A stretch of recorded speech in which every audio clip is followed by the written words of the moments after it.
GettyFergus Ewing has been left deeply disappointed and frustrated by the new fishing measure Fergus Ewing, Scotland's rural economy. Minister has been left deeply disappointed and frustrated by the new fishing measure that will require fishermen to make daily trips to a port on the island.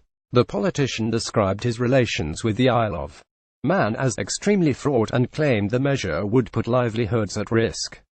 He added, "We have put forward a number of alternative measures that would ensure sustainable fishing and be more targeted, proportionate and, importantly, not disadvantage any one sector of vessels." He also told The Telegraph, "I am deeply disappointed and frustrated that the Isle of Man government has not listened to these alternatives or our concerns, which is why I have been left with no option but to consider invoking the dispute resolution process as set out in the Fisheries Management Agreement. I would urge the Isle of Man government to come to Scotland for further discussions, as we cannot accept such an obviously restrictive measure that would damage our crews carrying out their legitimate fishing activities." The island announced the new rules before Christmas they claimed would protect stocks and prevent overfishing.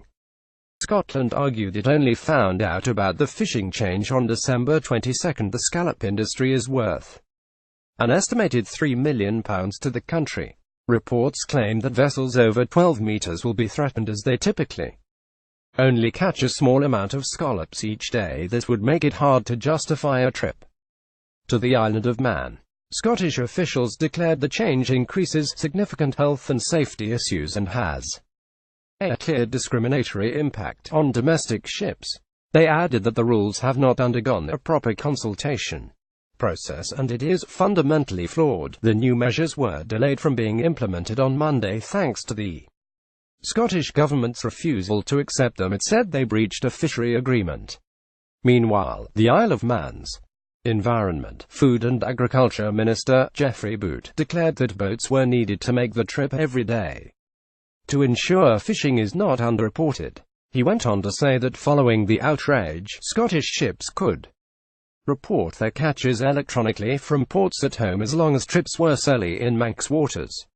He stated, "We have noted the concerns that were raised by Cabinet Secretary Fergus Ewing and have modified arrangements so that vessels can return to the home ports. The catch will be reported electronically. We will not tolerate damaging the future sustainability of our fishing grounds and believe that the steps we have taken will help protect them." Mr. Boot was accused by the Scottish government of rejecting an opportunity to discuss the issue in Edinburgh next week. Scottish officials declared the change increases significant health and safety issues. Steve Gergan, a ship owner based at the port of Cookubry, the largest scallop port in the UK, labelled the new policy a disaster for any crew working in Manx waters.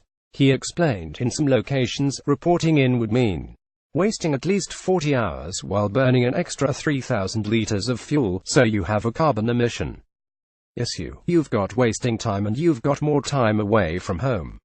The scallop industry is worth an estimated £3 million in Scotland. There is also a huge safety factor as the North Irish Sea is a scary place in the winter months. It is very unpredictable, weather patterns change in an instant and defy forecasts regularly, but this measure would force you to ignore these concerns and go to the Isle of Man come what may. "I have a real fear this has disaster written all over it."